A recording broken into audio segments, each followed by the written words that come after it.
오늘 본문에서 욥은 빌닷의 두 번째 변론에 이어 답변을 하고 있습니다. 두 번째 변론 내용을 보면 이제 친구들의 위로와 동정은 아예 사라지고 정죄와 질책의 강도는 점점 높아지고 있습니다. 앞에 18장에서 빌닷은 악인이 받게 되는 여러 심판과 또 운명에 대해서 말하면서 욥은 죄인으로서 그러한 벌을 받고 있다고 말하며 그의 최후는 비참하게 끝날 것이라고 하였습니다. 고난당하는 친구의 현재와 또 미래에 대해서 어떻게 이렇게 말할 수 있는지, 해서는 안 되는 말들, 이미 위험 수위가 높은 말들을 보면서 참 안타깝습니다. 그러한 말을 들은 욥은 더 깊은 고통과 외로움을 경험하고 그것을 오늘 표현하고 있는데요. 오늘 본문은 세 부분으로 나눠 볼 수 있습니다. 첫 번째는 1절에서 5절로 친구들과의 관계에서 경험하는 고통이며, 두 번째는 6절에서 12절로 하나님과의 관계에서 경험하는 것이고, 세 번째는 13절 이하로 모든 사람들과의 관계 속에서 경험하는 고통에 대해서 말합니다. 오늘 말씀을 통해서 고난 중에 우리가 경험할 수 있는 감정과 또 고통들이 무엇인지 살펴보고, 그 가운데 하나님께서 우리에게 어떤 은혜를 주시며 인도하시는지 함께 살펴보기 원합니다. 첫 번째로 우리는 고난 중에 부서짐을 경험하게 됩니다.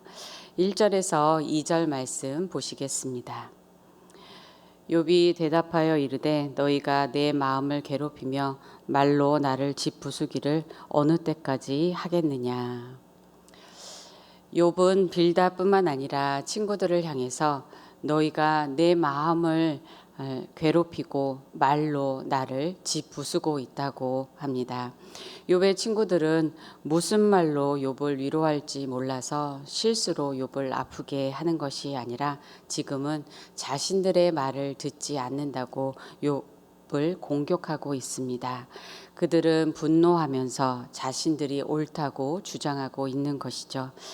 그런데 조금만 생각해 보면 이미 삶의 많은 부분들을 송두리째 잃어버리고 고통당하는 사람과 말싸움을 하면서 누가 옳은지를 가리려고 하는 것이 필요한 것일까요? 원래 욥을 위로하려고 그들이 왔다는 것조차 잃어버리고 있는 것입니다. 그러면 빌닷은 자기 입장에서는 다 맞는 말을 했다고 생각했을 텐데 그 결과는 어떠합니까? 그 말들은 욥의 마음을 괴롭히고 짓부수었습니다. 여기서 짓부수다라는 말은 영어로는 크러쉬, 부서뜨리다, 산산조각 내다라는 뜻입니다. 이미 모든 것이 부서진 상황에서 그의 마음까지 부수는 말들을 하고 있다는 것이죠. 우리 주변에는 나는 뒤끝이 없다고 하면서 분노의 말을 마구 쏟아대는 사람들이 있습니다. 그러면서 꼭 마지막에 나는 틀린 말은 안 하고 꼭 맞는 말만 한다고 그렇게 말합니다. 듣는 사람은 마음이 아프고 때로는 떨리기까지 하는데 전혀 그것을 모르는 사람이죠. 오늘 그 괴로움을 표현하고 있는 욥은 3절에서 너희가 10번이나 나를 학대하고도 부끄러워하지 않는다라고 말합니다. 욥은 이제 친구들에게 학대를 받고 있는 것처럼 느끼고 있습니다. 여러분들은 어떤 일들로 또 누구로 인해서 상처받고 부서지는 그러한 경험을 한 적이 있으십니까? 혹은 지금 그러한 마음 상황이십니까? 강주미 목사님의 글 중에서 부서짐 때문에 드리는 감사의 은혜라는 목회 서신이 있는데요. 이번에 다시 보게 되어서 잠시 나누겠습니다. 부서짐은 아픈 경험이다. 깨어짐과 부서짐은 함께 간다. 깨어짐이 있은 후에 부서짐이 있다. 우리 인간은 질그릇과 같다. 우리는 쉽게 깨어지고 쉽게 부서질 수 있다. 누군가가 들어서 던지면 부서질 수밖에 없다. 그렇지만 하나님의 은혜 안에 사는 우리가 경험하는 것이 있다라고 합니다. 그리고 부서짐이 은혜의 사건임을 깨닫는 것은 복된 깨달음이다 라고 말씀합니다. 영성 생활이란 부서짐을 수용하고 부서짐을 통해 우리를 만들어 가시는 하나님의 성스러운 손길을 발견하는 것이다. 하나님은 부서짐을 통해서 우리를 재창조하신다라고 하였습니다. 그런데 우리 삶에서 부서짐을 수용한다는 것, 부서짐을 받아들이는 것은 매우 힘든 것 같습니다. 비록 우리가 부서짐을 경험할 수밖에 없는 그러한 불완전한 연약한 사람이고 또 인생이 불안정하고 또한 세상이 불안정한 것은 인정하지만 그래도 나의 삶에 받아들이기는 어려운 것입니다. 아니, 받아들이고 싶지 않은 것입니다. 그래서 우리는 좀 더 완벽하게 또 안전하게 강하게 단단하게 살아가려고 합니다. 적어도 어느 정도의 안전망을 치고 살기 원하는 것이죠. 그래서 성공하기 위해서 우리는 힘쓰는 것입니다. 그런데 내가 통제할 수도 감당할 수도 없는 문제들을 경험하면서 나도 고난을 겪을 수 있고 실패할 수도 있다는 것을 겸허하게 받아들이게 됩니다. 또한 고난 가운데 부서진 자신의 모습을 있는 그대로 받아들이는 힘든 경험을 하게 됩니다. 하지만 부서지는 것은 아프지만 은혜의 사건이 될 수 있다는 것을 우리가 함께 기억하기 원합니다. 욥도 마찬가지입니다. 하나님 앞에서 완전하고 또 정직하여서 하나님의 풍성한 그러한 축복을 받아 누리는 삶을 살았던 욥은 이러한 고난의 폭풍우가 불 수 있다는 것은 전혀 생각하지 못하였을 수 있습니다.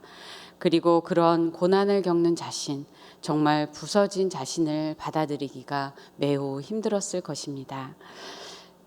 그래서 하나님의 답변을 듣기 위해서 이렇게 자기의 인생이 끝날 수 없기 때문에 다시 회복되어야 하기 때문에 하나님을 포기하지 않았던 것입니다.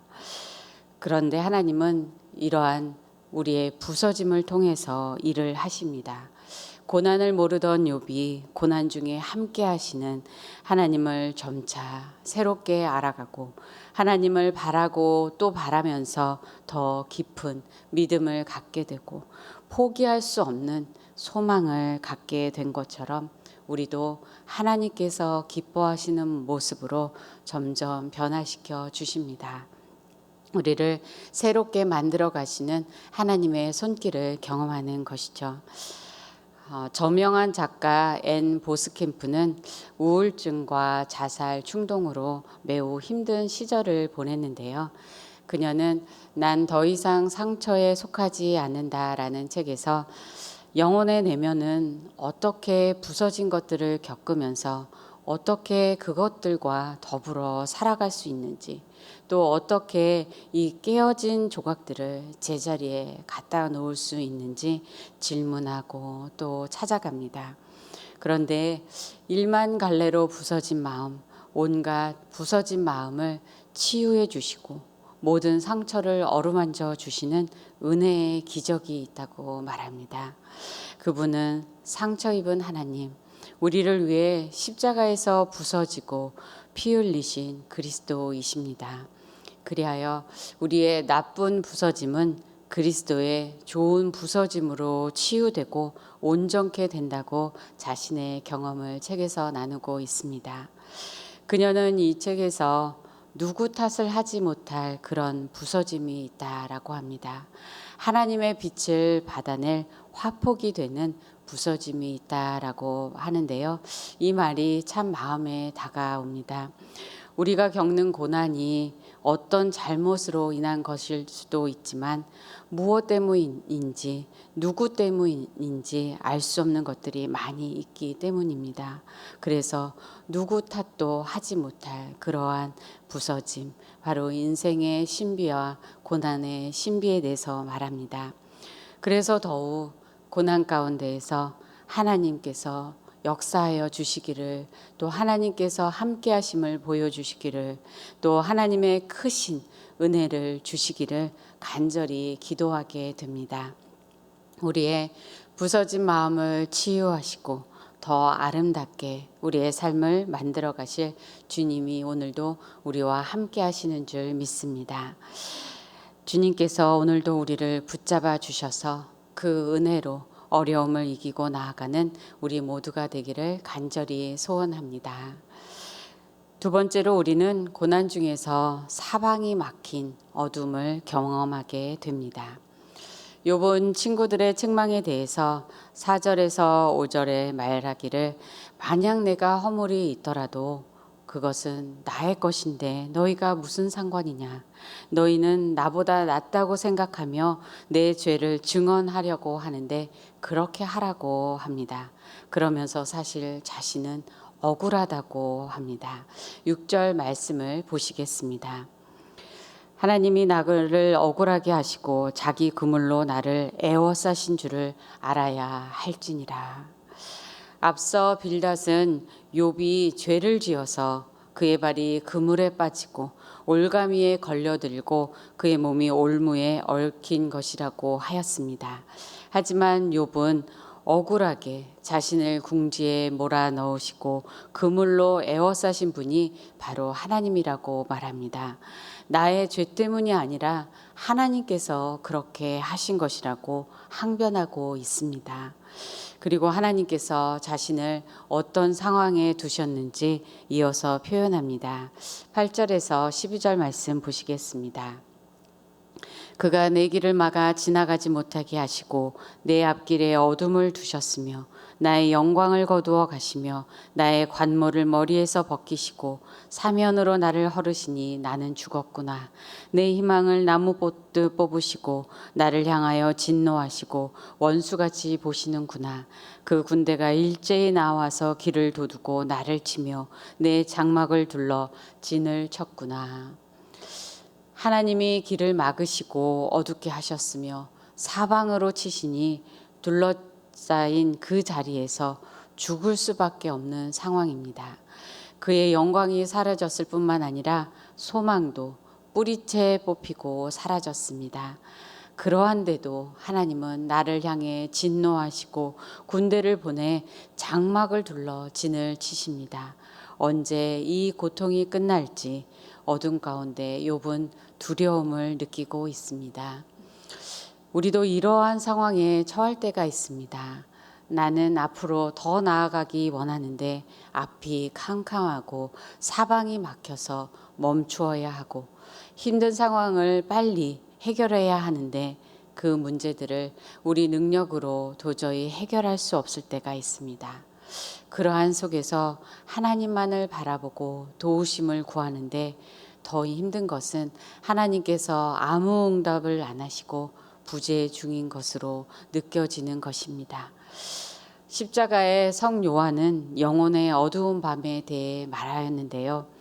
영혼의 어두운 밤은 하나님과 더 깊은 친밀한 교제로 나아가기 위해 통과해야 하는 좁은 길입니다.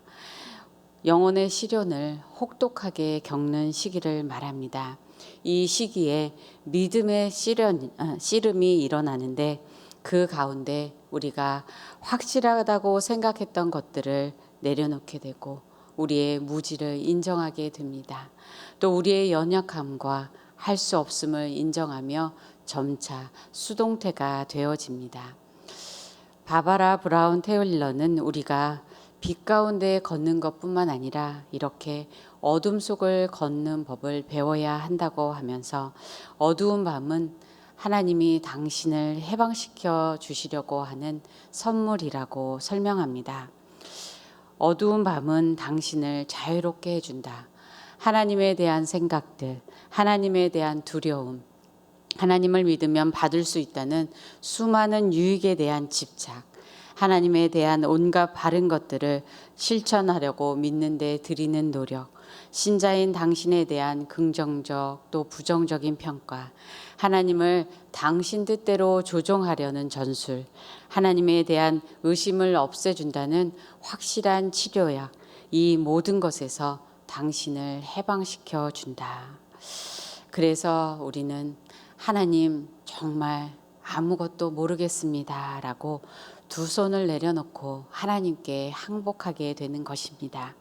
전능하고 위대하신 하나님 앞에서 욥도 새 친구도 그리고 우리도 이러한 고백을 하게 되는 것이죠. 그러면 영혼의 어두운 밤에 우리는 무엇을 해야 합니까? 하나님이 계시지 않은 것 같더라도 하나님이 두신 그 자리에 그대로 머물고 떠나지 않는 것입니다. 사방이 어둠으로 막혀 있는 상황에서도 하나님께서 일하신다는 것을 믿는 것입니다. 이사야 45장 7절에서 하나님은 나는 빛도 짓고 어둠도 창조하며 나는 평안도 짓고 환난도 창조하나니 나는 여호와라. 이 모든 일을 행하는 자니라 라고 말씀하셨습니다. 어둠과 환난 가운데서도 하나님께서 우리를 위하여 행하실 선한 일들을 기대하기 원합니다. 그리고 어둠 가운데서도 우리의 빈손을 잡아주시고 우리의 앞길을 인도해 가실 줄을 믿습니다. 영혼의 어두운 밤은 우리가 선택하는 것이 아니라 찾아오는 것처럼 또한 때가 되면 지나가게 될 것입니다. 살아가면서 우리는 때로 어려운 시련을 겪으며 우리의 믿음이 흔들리기도 하지만 하나님 앞에 머무르면서 믿음으로 기다리기 원합니다. 마음을 지키면서 인내하기를 원합니다. 그리고 하나님께서 알려주시는 어두움 속에서 깨닫게 되는 진리의 말씀들을 배우기를 원합니다. 하나님께서 부서진 마음 사이로 빛을 비추어 주듯이 어두움에도 빛을 비추어 주실 것입니다. 하나님께서 막힌 것들을 무너뜨리고 사방으로 길을 열어 주실 것입니다. 우리 인생의 주인이 되시고 참으로 우리를 사랑하시는 하나님께서 우리의 삶을 회복시켜 주실 줄 믿습니다. 빛 가운데서도 어둠 가운데서도 언제나 우리와 함께 하시는 하나님과 함께 소망을 갖고 나아가는 우리 모두가 되기를 간절히 소원합니다. 세 번째로 우리는 고난 중에 철저한 외로움을 경험하게 됩니다. 13절 이하에서는 욥이 가족과 형제들, 친척들, 종들 그리고 모든 사람들로부터 받는 철저한 소외감에 대해 말하고 있습니다. 13절에서 14절 말씀 보시겠습니다. 나의 형제들이 나를 멀리 떠나게 하시니 나를 아는 모든 사람이 내게 낯선 사람이 되었구나. 내 친척은 나를 버렸으며 가까운 친지들은 나를 잊었구나. 욥은 하나님께서 형제들로 하여금 자신을 멀리 떠나게 하셨다고 말합니다. 그의 재산과 명예와 물질들을 거두신 분이 하나님이신 것을 인정한 것처럼 사람들과의 관계에서도 하나님의 손길을 인정하고 있습니다. 하나님께서 욥을 고난 가운데 홀로 있게 하시고 하나님만 바라보게 하신 것이죠. 이전에 알던 모든 사람들이 이제 모두 낯설게 느껴집니다. 아내도 싫어하였습니다. 욥은 버려졌고 잊혀졌습니다. 업신여김과 조롱을 받았습니다.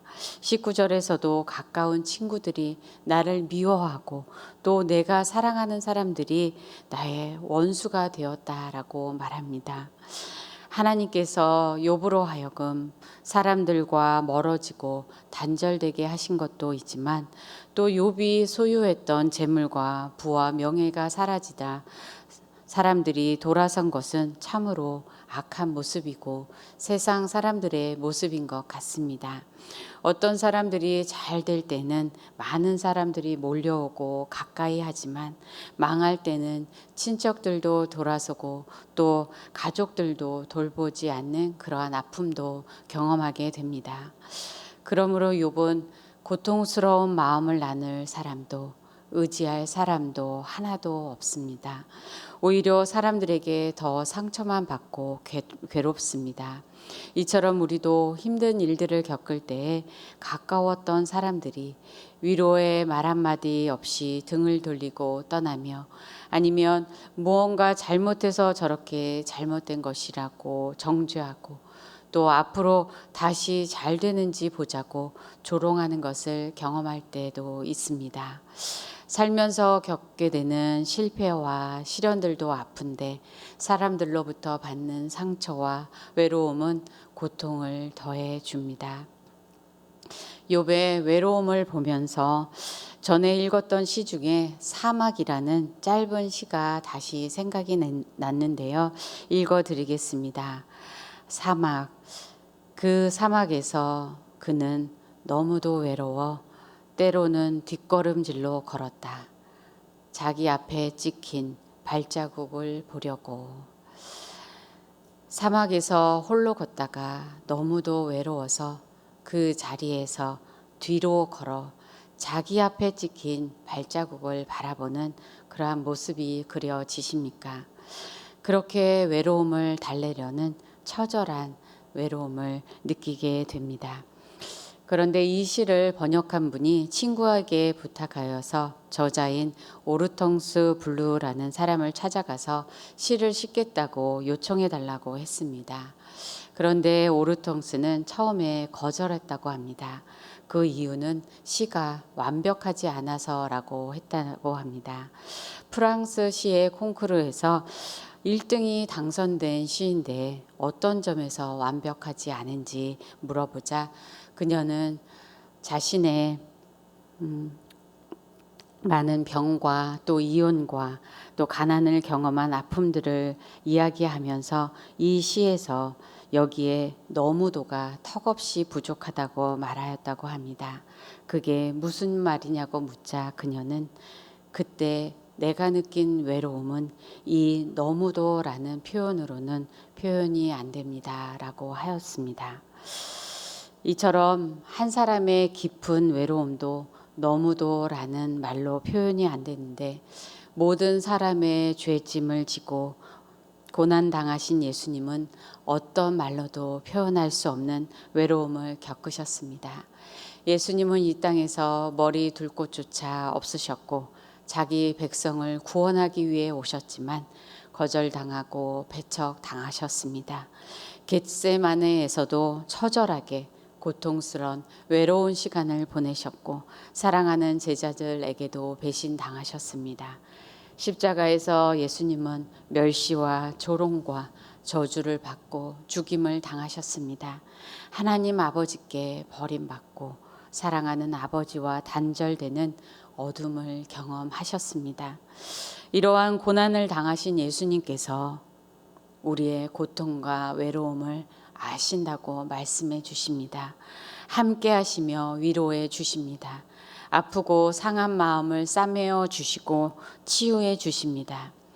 혹시 지금 너무 고통스럽고 힘들고 사람들과 나눌 수도 없는 외로움 가운데 혼자 있는 분이 있다면 주님께 마음을 열고 나아오시기를 원합니다. 예수님께서 사랑으로 안아주시고 눈물을 닦아주실 것입니다. 오늘 욥과 같은 심정으로 하나님께 부르짖었던 다윗의 시편 13편을 마지막으로 나누고 싶습니다.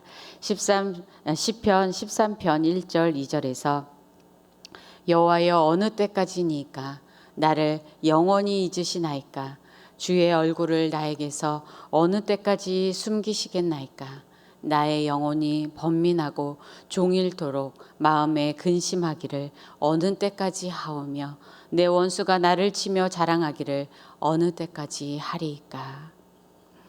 결국 하나님을 향해서 우리는 여호와여 어느 때까지니까 라는 질문을 하게 됩니다. 고난 중에 있을 때 우리는 어느 때까지 계속되는지, 어느 때까지 기다려야 하는지, 어느 때에 회복시켜 주실 것인지, 그리고 참으로 회복될 것인지 많은 질문을 하나님께 하게 됩니다. 오늘 말씀에서 나눈 것처럼 고난으로 부서지는 경험을 하고 사방이 막힌 어둠을 경험하고 철저한 외로움을 경험하면서 이 시간이 너무 길고 고통스러워서 하나님이 영원히 나를 잊으신 것 같고 나에게서 얼굴을 숨기시는 것까지 느껴질 수도 있습니다. 그렇지만 하나님은 부서진 가운데서도 어두운 가운데에서도 우리를 비치시고 우리를 위해 일하고 계신 줄 믿습니다. 그리고 깊은 외로움을 경험하는 우리를 떠나지 않으시고 함께하고 계십니다. 그것은 우리를 향한 아버지의 사랑 때문입니다. 어느 때까지냐고 하나님을 찾았던 다윗은 시편 13편 5절에서 이렇게 고백합니다. 나는 오직 주의 사랑을 의지하였사오니 나의 마음은 주의 구원을 기뻐하리이다.